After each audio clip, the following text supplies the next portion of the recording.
بسم اللہ الرحمن الرحیم۔ ادھم نام کے ایک درویش صفت انسان تھے جن کا کوئی مستقل ٹھکانہ نہ تھا۔ گھومتے پھرتے وہ بلخ شہر پہنچے اور شہر کے باہر ایک جھونپڑی بنا کر اس میں رہنے لگے۔ ایک روز کسی ضرورت سے شہر کے بازار گئے تو اتفاق سے بادشاہ بلخ کی بیٹی کی سواری گزر رہی تھی۔ لوگ راستے کے دونوں جانب باادب کھڑے تھے۔ ادھم فقیر بھی ایک طرف ہو کر کھڑے ہو گئے۔ شہزادی کی پالکی ان کے سامنے سے گزری تو تیز ہوا کے جھونکے سے اچانک پالکی کا پردہ اٹھ گیا اور فقیر ادھم کی نظر شہزادی پر پڑی تو وہ اس کی خوبصورتی کے اسیر ہو گئے اور سواری کے پیچھے چلتے شاہی محل تک آ گئے۔ آپ نے کسی خادم سے پوچھا کہ یہ کس کا محل ہے اور اس پالکی میں کون سوار تھی؟ لوگوں نے بتایا کہ یہ شاہی محل ہے اور اس پالکی میں شہزادی صاحبہ سوار تھیں جو کہ باغ کی سیر کو تشریف لے گئی تھیں۔ ادھم فقیر وہاں سے سیدھے بادشاہ کے دربار میں پہنچے۔ بادشاہ کا دربار لگا ہوا تھا۔ وہ دربار میں بادشاہ کے سامنے جا کر کھڑے ہوئے، سلام عرض کیا۔ بادشاہ نے اپنے وزیر سے کہا کہ اس فقیر سے پوچھو کہ اسے کیا چاہیے۔ وزیر نے ادھم سے آنے کا سبب پوچھا تو ادھم فقیر نے بغیر کسی خوف کے کہا کہ میں بادشاہ کی بیٹی سے شادی کا خواہش مند ہوں۔ بادشاہ سے کہو کہ وہ اپنی بیٹی میری زوجیت میں دے دے۔ فقیر کی یہ بات سن کر وزیر غصے میں آ گیا لیکن شاہی آداب کی وجہ سے خاموش رہا اور بادشاہ کے سامنے آ کر عرض کیا کہ جہاں پناہ، جو کچھ اس فقیر نے کہا ہے میری غیرت اس بات کو گوارا نہیں کرتی کہ وہ بات میں اپنی زبان پر لاؤں۔ جب بادشاہ نے بہت زیادہ اصرار کیا تو وزیر نے جو کچھ اس فقیر نے کہا تھا سب بادشاہ کے سامنے بیان کر دیا۔ بادشاہ وزیر کی بات سن کر تھوڑی دیر خاموش رہا، سر جھکا لیا۔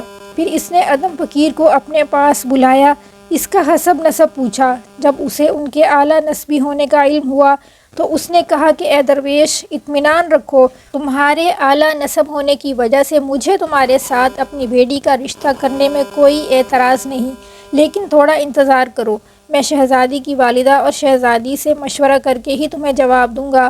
ادھم فقیر اس جواب سے خوش ہو کر اپنی جھونپڑی میں واپس لوٹ گئے۔ 3-4 روز انتظار کرنے کے بعد دوبارہ بادشاہ کے دربار میں حاضر ہوئے اور سلام کر کے بیٹھ گئے۔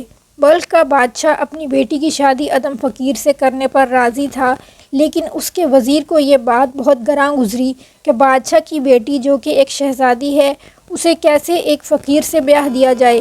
بادشاہ کے سمجھانے پر بھی جب وزیر اس بات پر متفق نہیں ہوا تو بادشاہ نے کہا کہ میں نے اس فقیر سے وعدہ کر لیا ہے، اب میں وعدہ خلافی کیسے کروں؟ مجھے اس میں بڑی ندامت محسوس ہوتی ہے۔ وزیر نے کہا کہ حضور، یہ کام آپ مجھ پر چھوڑ دیں، آپ کچھ نہ کہیں، میں اس درویش سے کسی طرح نمٹ لوں گا۔ پھر اس وزیر نے شاہی خزانے کا سب سے قیمتی اور نایاب موتی لا کر اس فقیر کے سامنے رکھا اور کہنے لگا کہ اگر شہزادی سے شادی کرنی ہے تو اس کی ایک شرط ہے اور وہ یہ کہ اس طرح کا ایک موتی اور لے کر آؤ تاکہ یہ جوڑا بن جائے اور اس سے شہزادی کا گوشوارہ تیار کیا جا سکے۔ ادھم فقیر نے جب وزیر کی یہ بات سنی تو کہا اچھا، بس یہی چاہیے۔ پھر ادھم فقیر اس وزیر سے وعدہ لے کر روانہ ہو گئے۔ ادھم فقیر کو پتہ چلا کہ اس طرح کے نایاب موتی دریا سے نکلتے ہیں، لہٰذا وہ دریا کے کنارے پہنچ گئے۔ دریا کا پانی باہر پھینکنے لگے تو اللہ کے حکم سے حضرت خضر علیہ السلام اس جگہ وارد ہوئے اور اس درویش سے پوچھا کہ اے درویش، اب ہاتھ روک لے، مجھے اللہ نے تیرے پاس بھیجا ہے کہ تیری مراد کو پورا کروں، بتا تو کیا چاہتا ہے؟ ادھم فقیر یہ سن کر بہت خوش ہوئے اور خضر علیہ السلام سے سلام کے بعد اپنا مدعا بیان کیا تو حضرت خضر علیہ السلام نے فرمایا کہ اے درویش، اگر اس طرح 1000 سال بھی تم دریا سے پانی نکالتے رہو تو یہ ہرگز خشک نہ ہوگا۔ اب تم یہاں آرام سے بیٹھ جاؤ اور اللہ کے حکم سے اتنے زیادہ موتی میں تمہارے سامنے ڈھیر کر دوں گا کہ تم ان سب کو لے جا نہیں سکو گے۔ ادھم فقیر خاموش ہو کر بیٹھ گئے اور حضرت خضر علیہ السلام غائب ہو گئے۔ اسی وقت دریا کی لہروں میں ارتعاش پیدا ہوا اور پھر بے شمار موتی اور سیپیاں اللہ کے حکم سے دریا کے کنارے آ لگیں۔ پھر غیب سے ایک آواز آئی کہ اے درویش، جس قدر تم موتی لینا چاہتے ہو یہاں سے لے لو۔ ادھم فقیر نے سجدہ شکر ادا کیا اور سب میں سے 12 ایسے قیمتی موتی لے لیے جو کسی بھی بادشاہ کے خزانے میں نہیں تھے۔ یہ بڑے ہی نایاب اور قیمتی موتی تھے۔ ادھم فقیر اگلے دن صبح ہوتے ہی بادشاہ کے دربار میں حاضر ہو گئے اور وہ 12 قیمتی موتی جو انہوں نے اپنے پاس چھپا رکھے تھے بادشاہ کے سامنے نکال کر رکھ دیے اور کہا کہ آپ نے صرف ایک موتی کی فرمائش مجھ سے کی تھی، اللہ نے مجھے اتنے موتی عطا کیے کہ اگر آپ دیکھتے تو آپ کی آنکھیں خیرہ ہو جاتیں۔ فی الحال یہ 12 موتی ان میں سے چن کر آپ کی خدمت میں لایا ہوں، وہ آپ لے لیں اور اپنا وعدہ پورا کریں۔ بادشاہ موتیوں کو دیکھ کر حیران رہ گیا اور وزیر سے مشورہ کرنے لگا کہ اب کیا کرنا چاہیے۔ وزیر نے پھر وہی رٹ لگائی کہ بادشاہ معظم، شہزادی کی شادی ایک فقیر کے ساتھ کر دی جائے یہ ممکن نہیں، اس سے بادشاہ کی بڑی ذلت ہوگی۔ بادشاہ نے کہا کہ یہ بات تو ٹھیک ہے، لیکن مجھے اپنی جان کا خطرہ معلوم ہوتا ہے، یہ درویش بہت پہنچا ہوا ہے، اگر اس نے میرے حق میں بد دعا کر دی تو پھر سوائے ذلت و شرمندگی کے کچھ حاصل نہ ہوگا۔ وزیر نے کہا کہ بادشاہ سلامت، بس تھوڑی دیر کے لیے دربار سے اٹھ کر آپ محل کے اندر تشریف لے جائیں، میں اس فقیر کو دیکھ لیتا ہوں۔ چنانچہ بادشاہ دربار سے اٹھا اور محل کے اندر چلا گیا۔ بادشاہ کے جانے کے بعد وزیر نے درویش کو بلایا اور اسے کہا کہ اے نامراد، تو کس دیوانگی میں مبتلا ہے؟ بادشاہ کی بیٹی شہزادی تجھ جیسے فقیر شخص کی زوجیت میں نہیں دی جا سکتی، تیری خواہش پوری ہونے والی نہیں، بہتر یہ ہے کہ تو اپنی جان بچا کر یہاں سے رخصت ہو جا۔ درویش نے جواب دیا کہ اے ظالم، خدا سے ڈر اور اپنی خیر منا، خدا کو حاضر و ناظر جانتے ہوئے وعدہ کرنے کے بعد وعدہ خلافی کرتے ہو۔ تم نے تو خود مجھ سے وعدہ کیا تھا کہ یہ موتی لے آؤ اور بادشاہ کی بیٹی کی شادی تم سے کر دی جائے گی، اب اس سے مکر رہے ہو، خدا کے قہر سے ڈرو۔ وزیر کو درویش کی بات پر بہت غصہ آیا، اس نے پہرے داروں کو حکم دیا کہ اسے محل سے باہر نکال دیا جائے۔ ادم فقیر حیران پریشان اپنی جھونپڑی کو لوٹ گئے اور وہاں مغموم ہو کر بیٹھ گئے۔ ابھی اس واقعے کو تھوڑی ہی دیر گزری تھی کہ بادشاہ وقت کی بیٹی کے پیٹ میں شدید تکلیف ہوئی، لاکھ علاج اور تدبیریں کی گئیں لیکن کسی قسم کا کوئی افاقہ نہ ہوا، اور دیکھتے ہی دیکھتے شہزادی اللہ کو پیاری ہو گئی۔ شاہی محل میں قیامت برپا ہو گئی۔ خود بادشاہ بہت غمگین تھا۔ بادشاہ نے وزیر کو بلا کر اسے خوب برا بھلا کہا۔ وزیر سر جھکائے نادم کھڑا رہا۔ پھر شہزادی کی تدفین کر دی گئی۔ جب آدھی رات گزری تو فقیر بیلچہ لے کر شہزادی کے مقبرے کی طرف روانہ ہوا۔ قبر کھود کر لاش نکالی اور پھر قبر کو اسی طرح ٹھیک کرنے کے بعد شہزادی کی لاش کو اپنے کندھے پر لاد کر جھونپڑی میں لے آیا۔ جھونپڑی میں پہنچ کر شہزادی کو دیوار سے لگا کر بٹھا دیا۔ ابھی تھوڑی ہی دیر گزری تھی کہ ایک شخص کا وہاں سے گزر ہوا۔ وہ شخص ایک حکیم تھا۔ وہ بلخ شہر میں آیا تھا، لیکن شہر کا دروازہ بند ہو جانے کی وجہ سے وہ ادھر ادھر بھٹک رہا تھا۔ رات گزارنے کے لیے وہ کسی پناہ گاہ کی تلاش میں تھا۔ ایک جھونپڑی دیکھ کر وہ حکیم جھونپڑی کے اندر داخل ہوا۔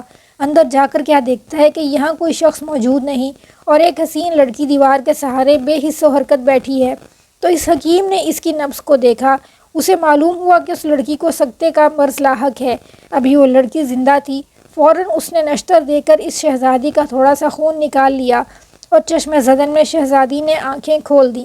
ہوش میں آنے کے بعد شہزادی نے اپنے سامنے ایک اجنبی کو دیکھا تو بہت خوفزدہ ہوئی۔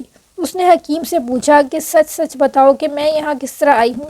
حکیم نے جواب دیا کہ بیٹی مجھے کچھ خبر نہیں، میں تو مسافر ہوں، رات بسر کرنے کے لیے ٹھکانے کی تلاش میں یہاں چلا آیا تو تمہارے بے حس و حرکت جسم پر میری نظر پڑی۔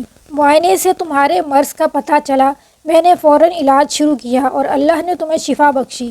میری داستان تو یہی ہے، اب تم اپنا حال بتاؤ کہ تم کون ہو اور کہاں سے آئی ہو؟ ابھی یہ گفتگو ہو رہی تھی کہ ادم فقیر جھونپڑی میں داخل ہوئے اور دیکھا ایک پاکیزہ صورت بزرگ بیٹھے شہزادی سے باتیں کر رہے ہیں۔ وہ سلام کر کے ان کے سامنے بیٹھ گئے۔ حکیم نے سمجھ لیا کہ شاید یہی صاحب خانہ ہے، ان سے حقیقت حال دریافت کی۔ درویش فقیر نے شروع سے لے کر آخر تک سارا ماجرا کہہ سنایا۔ حکیم تھوڑی دیر خاموش بیٹھے غور و فکر کرتے رہے اور پھر انہیں تسلی دی کہ اللہ بہتر کرے گا۔ پھر ان دونوں کی رضامندی سے ان دونوں کو نکاح کے رشتہ میں منسلک کر دیا۔ جب صبح ہوئی تو حکیم صاحب رخصت ہو گئے۔ ادم فقیر اور شہزادی کو کچھ عرصے کے بعد اللہ تعالیٰ نے ایک خوب سیرت اور خوبصورت فرزند سے نوازا جس کا نام انہوں نے ابراہیم رکھا۔ لڑکا ماں کی طرح حد درجہ ذہین اور حسین تھا۔ جب لڑکا کچھ بڑا ہوا تو مکتب میں داخل کر دیا گیا کہ تعلیم حاصل کر سکے۔ ایک دن بادشاہ بلخ اس مدرسے کے دورے پر آئے جہاں ابراہیم بن ادھم تعلیم حاصل کر رہا تھا۔ جب بادشاہ نے ابراہیم بن ادھم کو دیکھا تو اسے اس کی شکل میں اپنی بیٹی کا عکس نظر آیا۔ بچے کو بادشاہ نے اپنے قریب بلایا اور اسے اپنی گود میں اٹھا لیا۔ بچے کی پیشانی چومی اور معلم سے پوچھا کہ یہ کس کا بیٹا ہے؟ معلم نے جواب دیا کہ یہ ایک درویش فقیر کا فرزند ہے۔ بادشاہ نے کہا کہ میں اس لڑکے کو اپنے ساتھ لے جاتا ہوں، جب اس لڑکے کے والد آئیں تو انہیں میرے پاس محل میں بھیج دینا۔ معلم نے اثبات میں جواب دیا۔ بادشاہ اس لڑکے کو لے کر اپنے محل میں پہنچا اور اپنی ملکہ کے روبرو پیش کر کے کہا کہ اس کی شکل و صورت ہماری مرحومہ شہزادی سے کتنی ملتی ہے۔ ادم فقیر کو جب معلم نے ان کے بیٹے کے بارے میں بتایا تو وہ سیدھے بادشاہ کے محل میں پہنچے۔ بادشاہ نے فوراً پہچان لیا کہ یہ وہی فقیر ہے، بہت عزت اور شفقت سے اپنے ساتھ بٹھایا۔ فقیر نے کہا کہ میرے یہاں آنے کی غرض صرف اپنے بیٹے کو لے جانا ہے۔ بادشاہ نے پوچھا کہ اس کی ماں کا نام کیا ہے اور وہ کس خاندان سے تعلق رکھتی ہے۔ ادم فقیر نے تمام قصہ بادشاہ کے سامنے بیان کر دیا۔ بادشاہ کو جب اپنی شہزادی کے بارے میں پتہ چلا تو وہ اسی وقت ملکہ کو ساتھ لے کر ادم فقیر کے ہمراہ جھونپڑی کی طرف روانہ ہوا۔ شہزادی نے جب اپنے ماں باپ کو آتے ہوئے دیکھا تو فوراً آگے بڑھ کر ماں باپ سے لپٹ گئی۔ بادشاہ اور ملکہ نے اپنی بیٹی کو سینے سے لگایا اور بادشاہ نے اپنی بیٹی اور داماد کو بڑی جاگیر اور علاقہ عطا کیا، لیکن ان دونوں میاں بیوی نے اسے قبول کرنے سے انکار کیا اور شاہانہ زندگی پر فقر کی زندگی کو ترجیح دی۔ پھر بادشاہ نے اپنے داماد اور بیٹی کی اجازت سے ابراہیم بن ادھم کو اپنا ولی عہد بنا لیا، کیونکہ اس کی اولاد نرینہ نہیں تھی۔ کچھ دنوں کے بعد بادشاہ نے سفر آخرت اختیار کیا اور ابراہیم بن ادھم اپنے نانا کی جگہ تخت نشین ہوئے۔ وہ بہت عقل مندی اور عدل کے ساتھ حکومت چلاتے رہے، لیکن ان کا دل اس بادشاہی کی طرف بالکل بھی راغب نہ تھا۔ ان کی طبیعت فقر اور درویشی کی طرف زیادہ مائل تھی۔ ایک رات وہ محل میں سو رہے تھے کہ اچانک مکان کی چھت ہلنے لگی۔ سلطان جاگ گئے اور پکارا کہ کون چل رہا ہے؟ جواب ملا کہ اونٹ گم ہو گیا ہے، تلاش کر رہا ہوں۔ سلطان نے خفا ہو کر کہا کہ اے احمق، چھت پر اونٹ کس طرح چلا گیا؟ ادھر سے جواب ملا کہ اے غافل انسان، خدا قادر مطلق ہے، وہ اگر چاہے تو اونٹ کو مکان کی چھت پر پہنچا سکتا ہے، لیکن تو جو اطلس و کم خواب کے کپڑے پہن کر نرم بستر پر سو رہا ہے اور خدا کو تلاش کرتا پھرتا ہے، یہ کیسی نادانی ہے؟ سلطان کے دل میں یہ بات گھر کر گئی۔ وہ اسی وقت اٹھ کر تمام شاہانہ لذتوں سے منہ موڑ لیا۔ سلطان ابراہیم بن ادھم جب سلطنت کو چھوڑ کر بلخ سے نکلے تو کچھ عرصے کے لیے دریائے دجلہ کے کنارے مقیم ہو گئے۔ آپ کے وزرائے سلطنت آپ کی تلاش میں وہاں تک پہنچ گئے۔ اس وقت آپ اپنے لباس کو، جو کہ بڑا ہی معمولی سا تھا، سی رہے تھے۔ جب آپ نے ان لوگوں کو دیکھا تو پوچھا کہ تم کیوں آئے ہو؟ لوگوں نے درخواست کی کہ حضور پھر بلخ واپس تشریف لے چلیے۔ آپ نے انکار کیا، لیکن جب لوگوں کا اصرار بڑھا تو آپ نے اپنے ہاتھ میں موجود سوئی دجلہ میں پھینک دی اور فرمایا کہ اگر میری یہ سوئی دریا سے نکال دو تو میں تم لوگوں کی بات مان لوں گا اور تمہارے ساتھ واپس بلخ چلا جاؤں گا۔ ان لوگوں نے بہت کوشش کی لیکن کچھ حاصل نہ ہوا۔ پھر آپ نے فرمایا کہ اے دریا کی مچھلیوں، میری سوئی تم میں سے جس کے پاس ہے وہ مجھے لا کر دے دے۔ فوراً ہی مچھلی سوئی منہ میں لیے دریا سے اوپر نکل آئی۔ حضرت نے اپنی سوئی اس سے لے لی اور وزراء کو رخصت کرتے ہوئے فرمایا کہ مجھ کو بلخ کی بادشاہت کی خواہش نہیں، تم لوگ جاؤ اور جس کو اس کام کے لائق سمجھو اسے اپنا بادشاہ بنا لو۔ وہ سب لوگ نا امید ہو کر وہاں سے واپس لوٹ گئے۔